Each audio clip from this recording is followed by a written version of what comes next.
Hello friends, welcome to Speak Up India Day 3. My name is Akash. I am a communication skills development trainer since last 15 years and I have trained thousands of students speak confident, fluent and accurate English. Guys, आज आप लोगों ने thumbnail देख ही लिया होगा और समझ में भी आ गया होगा कि आज की क्लास का जो एजेंडा है हम लोग शुरुआत करने वाले हैं टेंस से, जो कि हमेशा टेंशन देता है. Let's get started with today discussion with a beautiful thought. If dreaming big is your attitude, failures will be your best teachers.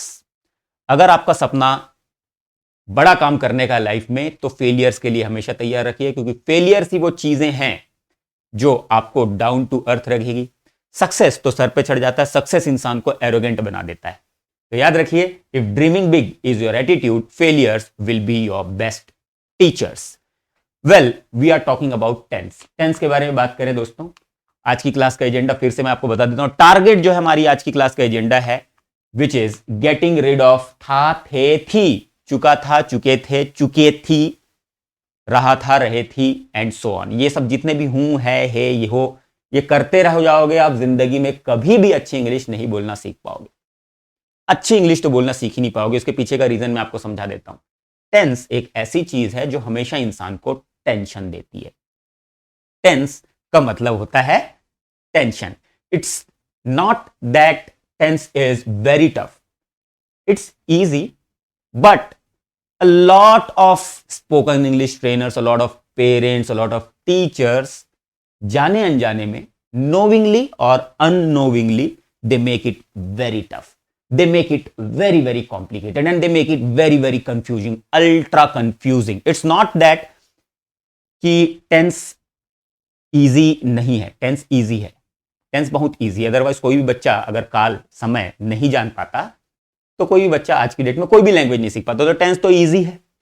But जो फैकल्टीज हैं, जो ट्रेनर्स हैं, नॉर्मली इंटेंशन उनकी अच्छी है, लेकिन अप्रोच गलत है. क्या अप्रोच है मैं आपको बताऊं. अप्रोच है ट्रांसलेशन. ट्रांसलेशन का अप्रोच है. तो बच्चा क्या करता है, ट्रांसलेशन के टर्म्स में सोचने लग जाता है. अच्छा, ट्रांसलेशन इतनी बुरी चीज नहीं है. मैं क्या कहना चाह रहा हूं आपको समझा दूं. मैं ये कहना चाह रहा हूं कि translations are important, but these are not the most important things. Right. Translation important है, लेकिन सबसे इंपॉर्टेंट नहीं है. सबसे इंपॉर्टेंट ट्रांसलेशन नहीं, आप सबसे ज्यादा इंपॉर्टेंट ट्रांसलेशन को दे दे रहे हो, इसीलिए फ्लुएंट इंग्लिश नहीं आ पा रही है. तो क्या करना चाहिए, सही टेक्निक क्या होनी चाहिए, ये मैं आपको समझाऊंगा. मैं आपको बताता हूं कि दो चीजें आपको समझनी. सबसे पहली चीज, आपको इंटरनलाइज करने की एक सही टूल पता होनी चाहिए. मैंने पहली क्लास में बात की थी, सबसे फर्स्ट क्लास में बात की थी कि मैं आपको वो सारी टूल्स एंड फ्रेमवर्क्स दूंगा जिससे आपकी इंग्लिश फ्लुएंट हो जाएगी. तो पहला टूल है जो मैं आज को देने वाला हूं आज की क्लास में, उसको आपको इंटरनलाइज करना है विदाउट एनी सेकंड थॉट. कोई दिमाग नहीं लगाना है, कोई लॉजिक नहीं लगाना है, उसको आपको इंटरनलाइज करना है. कैसे करना है उसका टेक्निक भी मैं आपको बताऊंगा. और दूसरी चीज, you have to identify the situation. Situation verbally identify नहीं करना है. सिचुएशन अगर वर्बली आइडेंटिफाई करोगे तो there will be a gap.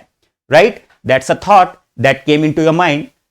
Thought है आपके दिमाग में, आपने क्या किया, थॉट को पहले ट्रांसलेट किया. चुका था, चुके थे, चुकी थी, है, हु, ही, है, करते रह गए, और वो चुका था, चूक गए आप. चुका था के चक्कर में आप चूक गए. तो ऐसे नहीं चूकना है. जैसे ही थॉट आया उसको सीधे ट्रांसलेट करना है. राइट. तो उसकी टेक्निक क्या होती है वो भी मैं आपको बताऊंगा. ऑलराइट, चलिए तो गेट स्टार्टेड. मैं आपको एग्जांपल से समझाता हूं कि प्रॉब्लम क्या होती है चुका था, चुके थे, चुकी थी में. प्रॉब्लम क्या होती है, मैं आपको कुछ सेंटेंसेस देता हूं इंग्लिश में. What are you doing. What are you doing means what, आप क्या कर रहे हो. किसी ने मुझसे पूछा आप क्या कर रहे हो, I am teaching. Right. Hindi में क्या होगा, हिंदी में क्या होगा, आप क्या कर रहे हो, यही तुम क्या कर रहे हो या आप क्या कर रहे हो. ये पहला. दूसरा इंग्लिश देखते हैं. What are you doing in the evening. What are you doing in the evening. अब ये तो है फ्यूचर फ्यूचर की बात है, ये प्रेजेंट की बात नहीं है, फ्यूचर की बात है. What are you doing in the evening, future की बात है.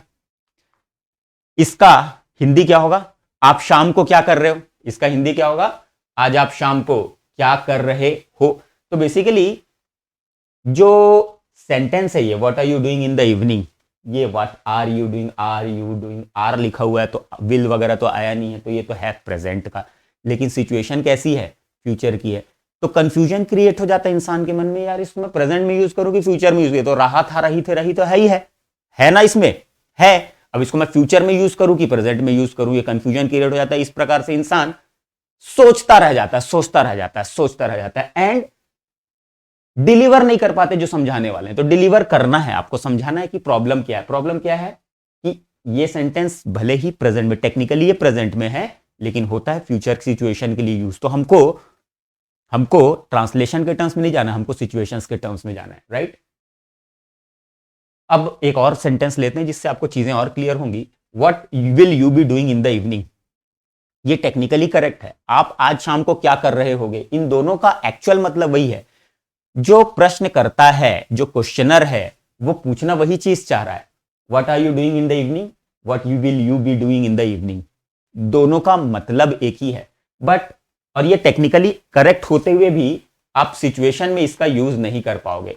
टेक्निकली ये वाला लास्ट वाला जो है सही होने के बावजूद भी आप इसको सिचुएशन में यूज नहीं कर पाओगे। तो ये टेक्निकली करेक्ट है लेकिन सिचुएशनली गलत है, इसका मतलब गलत है। ये टेक्निकली सही है, टेक्निकली इनकरेक्ट है, लेकिन सिचुएशनली सही है, तो आप इसका यूज करोगे। तो आपको ट्रांसलेशन नहीं, सिचुएशन पे जाना है। नो ट्रांसलेशन ओनली सिचुएशन, इस मंत्र को याद रख लीजिए, नो ट्रांसलेशन ओनली सिचुएशन। तो लेट्स गेट स्टार्टेड। अब मैं जो आपको बताने वाला हूं टूल, उस टूल में आप लोगों को बिल्कुल सही तरीके से जैसा मैं बोल रहा हूं वैसे प्रैक्टिस करिए। मैं खुद हिंदी मीडियम से हूं, मैं भी ये चुकी थी के चक्कर में बहुत दिनों तक पढ़ा रहा, लेकिन उससे मेरी फ्लुएंसी अच्छी आ नहीं पाई। तो मैंने अपनी टेक्निक चेंज की और ये मेरी इजाद की हुई टेक्निक है। चलिए मैं आपको बताता हूं कि क्या टेक्निक है जिससे हम सीख सकते हैं। फंडामेंटली आप लोगों को ये टेंस टेबल की प्रैक्टिस करनी है। अब देखिए, मैंने यहां पर एक सब्जेक्ट ले लिया है आई, जो कि एक प्रोनाउन है, और एक वर्ब ले लिया है। एक सब्जेक्ट ले लिया, एक वर्ब ले लिया। टेंस कितने होते हैं भाई? 12 टेंसेस होते हैं, 12 प्रकार के काल होते हैं इंग्लिश में। Present, past and future, simple, continuous, perfect and perfect continuous. तो ये 3 मेन हो गए, उसके 4 अलग अलग वैरायटी, टोटल 12 हो गए। ऑलराइट, क्लियर है। मैंने बोला translation is important but not the most important. तो मैं आपको जो समझा रहा हूं उसको ध्यान से समझिएगा। मैंने एक सब्जेक्ट ले लिया आई और एक वर्ब ले लिया गो। आई गो, मैं जाता हूं, बस इतना ही याद रखो। आई वेंट, मैं गया, बस इतना ही याद रखो। इतना ही याद रखना, इसके आगे मत सोचो। आपको जो मैं करने बोल रहा हूं वो करना है, आपको इसको रटना है। ये नहीं मैं जाता हूं, नहीं मैं गया, नहीं ये नहीं। आई गो, बस इतना समझ लो, मैं जाता हूं का इंग्लिश ट्रांसलेशन है। आई वेंट, मैं गया, आई विल गो, मैं जाऊंगा। I go, I went, I will गो।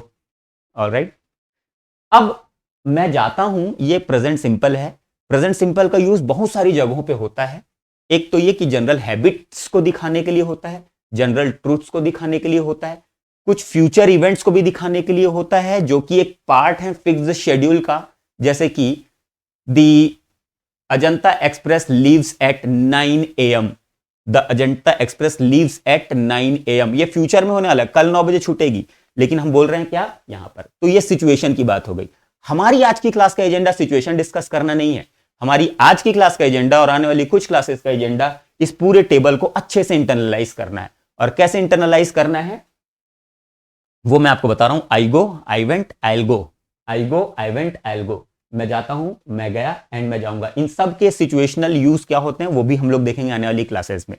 तो मान करके चलिए आने वाली 10-12 क्लासेस इसको, इस टेबल को इंटरनलाइज करना और सिचुएशंस को समझना, so that you can be very fluent. तो I go, I went, I will go. Alright, I am going, I was going, I will be going. मैं जा रहा हूं, मैं जा रहा था, मैं जा रहा होऊंगा। आई हैव गॉन, मैं गया हूं, मैं गया हूं। अब मैं जा चुका हूं, अब ये नहीं मैं गया हूं, बस इतना ही याद रखो आप, मैं गया हूं। तो इसका सिचुएशन क्या होता है, उस सिचुएशन के ऊपर हम लोग बाद में बात करेंगे। आपको क्या करना है फिर से मैं बता देता हूं, बार बार बता रहा हूं कि आपको इसको याद रखना है। आई have gone, I had gone, I will have gone. मैं गया हूं, मैं गया था, मैं गया होऊंगा। राइट, सिचुएशन के ऊपर हम लोग आएंगे बाद में, don't worry. I have been going, I had been going and I will have been going. मैं जा रहा हूं, अब यहां क्या होता है थोड़ा सा मैं आपको समझा देता हूं। मैं जा रहा हूं क्या है, मैं जा रहा हूं पिछले कुछ समय से ये काम चला आ रहा है, बस that's it. Right, I have been teaching since last 15 years, अभी भी पढ़ा ही रहा हूं। तो ये इसमें पास्ट का एक एसोसिएशन रहता है। आई हैड बीन टीचिंग, एक पुराने समय में मैं पढ़ा रहा था और वो पिछले कुछ समय से चला आ रहा था और उस टाइम तक चल रहा था, अभी उसका कोई लेना देना नहीं है। इस टाइप की सिचुएशन में ये यूज होता है। I had been going, I will have been going, मैं फ्यूचर में कोई काम कर रहा होऊंगा। That would be in process, that would not be completed, right. तो ये उसका सिचुएशन होता है। सिचुएशन समझ गए, सिचुएशन समझ गए। सिचुएशन पे हम लोग और बात करेंगे, हर एक के चार पांच स्टैंडर्ड सिचुएशंस होते हैं, उस पर बात करेंगे। अभी आपको क्या करना है, आपको इसको याद करना है। कैसे याद करना है, देखिए मैं आपको बताता हूँ। I go, I went, I go, I am going, I was going, I will be going, I have gone, I had gone, I have gone, I have been going, I had been going, I have been going, खत्म। I go, I went, I'll go, I'm going, I was going, I'll be going, I have gone, I had gone, I'll have gone, I have been going, I had been going, I'll have been going। ये बोलते बोलते बोलते बोलते मंत्र जैसे याद कर लो, जैसे शिव तांडव स्तोत्र कई लोगों को याद होता है। जटाटवी गलत जल प्रवाह पावित स्थले गले वलम विलम वितम भुजंग तुंग मालिकाम डमट डमट डमट डमन निनाद वट डमर वयम चकार चंड तांडवम तनो तुनः शिव। जैसे मंत्र याद करते हो बेटा, बस वैसे ही इसको याद करना। I go, I went, I go, I am going, I was going, I will be going, I have gone, I had gone, I have gone, I have been going, I had been going, I have been going. Fluency तो आई जाएगी और इसमें कुछ दिमाग नहीं लगाना। अभी दिमाग नहीं लगाना, सिचुएशन समझ लो आप। अभी आपको दिमाग नहीं लगाना है, अभी आपको सिर्फ और सिर्फ इसको रटना है जब तक ये पूरा इंटरनलाइज ना हो जाए। ये मैं पूरा समझा दूंगा, ठीक है। एक्चुअली मैथ्स भी पढ़ाता हूं मैं। मैथ्स में मैं ऐसा पढ़ाता हूं कि लोगों को रटने की जरूरत नहीं पड़ती, सारी चीजें समझ में ही आती है। इंग्लिश है तो इंग्लिश में मैं कुछ चीजें आपको बोलूंगा कि कुछ चीजें रट लो, ठीक है, कुछ चीजें रट लो, तो ये रटना है, ठीक है। उसके बाद फिर बताऊंगा मैं आपका इसका क्वेश्चन कैसे बनाते हैं, इसका निगेटिव कैसे, जैसे कि निगेटिव बनाना है।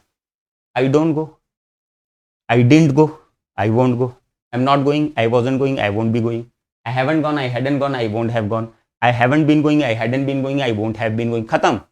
ये करना है हमको। आज की क्लास का एजेंडा, आपका जो टारगेट है वो क्या है, मेरे साथ चलिएगा, मेरे साथ रहिएगा, मेरे साथ बने रहिएगा। धीरे धीरे धीरे धीरे आपको पता चलेगा आपकी इंग्लिश ऑटोमेटिकली फ्लुएंट होती जा रही है। जैसा मैं करने बोल रहा हूं वैसा वैसा करते जाना है। I hope this is clear. एक बार फिर से, I go, I went, I go, I am going, I was going, I will be going, I have gone, I had gone, I have gone, I have been going, I had been going, I have been going. इसी तरीके से आपको याद होना चाहिए। उसके बाद फिर हम लोग सब्जेक्ट चेंज करेंगे, वर्ब चेंज करेंगे, क्वेश्चन बनाएंगे, निगेटिव बनाएंगे, सारी चीजें करेंगे, खूब ज्यादा प्रैक्टिस करते चलेंगे और आप लोगों की इंग्लिश ऑटोमेटिकली स्ट्रांग होती चलेगी। कुछ इंपॉर्टेंट अनाउंसमेंट बता देता हूं दोस्तों आप लोगों को। मेरा एक टेलीग्राम चैनल है, उस टेलीग्राम चैनल का लिंक मैंने आपको डिस्क्रिप्शन बॉक्स में दी हुई है। प्लस मैं जल्द ही 1-to-1 जूम टेलीकॉलिंग सेशन शुरू करने वाला हूं। 1-to-1 zoom telecalling session, that would be all in English, but थोड़ा सा बेसिक्स हमारा कंप्लीट हो जाने दीजिए। तब तक कि आप उस टेलीग्राम चैनल में ज्वाइन करिए, इस वीडियो को लाइक कीजिए, शेयर करिए, ताकि हम लोग एक अच्छी कम्युनिटी डेवलप कर पाए इंडिया में रह के ही, और हमारी इंग्लिश नेटिव स्पीकर से कम ना हो, राइट। नेटिव स्पीकर से कम ना हो, ये हमारा टारगेट है। तो स्पीक अप इंडिया के फ्लुएंट, कॉन्फिडेंट और एक्यूरेट इंग्लिश के प्रोग्राम में आप सभी पार्टिसिपेट कर सकते हैं। और जो भी वीडियो हम लोग बनाएंगे वो सारे वीडियोस हम लोग अपने यूट्यूब चैनल पे जरूर डालेंगे। The only key to master any skill is to practise. The only key to master the any skill is to practise, right. एक ही तरीका है किसी भी स्किल को मास्टर करने का, वो है प्रैक्टिस। तो जो मैं बोल रहा हूं आपको वो बार बार करते चलिए, करते चलिए, करते चलिए, बार बार बोलते चलिए। नेक्स्ट क्लास में आने से पहले, नेक्स्ट वीडियो जाने से पहले, 1-2 दिन में नेक्स्ट वीडियो भी आ जाएगा, तो उसमें जाने से पहले आपको ये पूरा का पूरा जो टेंस मैंने बताया, क्या बताया, ये टेंस टेबल जो बताया ना, I go, I went, I go, I am going, I was going, I will be going, I have gone, I had gone, I have gone, I have been going, I had been going, I have been going. Basic building block है, simple सा subject और simple सा verb लिया है। I hope guys you got rid of चुके थी, और नहीं भी हुआ है तो हो जाओगे आप। मेरे साथ बने रहिएगा, इस वीडियो को लाइक और शेयर करते रहिए। इसी के साथ आज की क्लास यहीं पर समाप्त होती है। Thank you so much, good luck, take care, bye bye, happy learning, नमस्कार एंड शुक्रिया। वीडियो को सब्सक्राइब करिए और लाइक और शेयर जरूर करिए।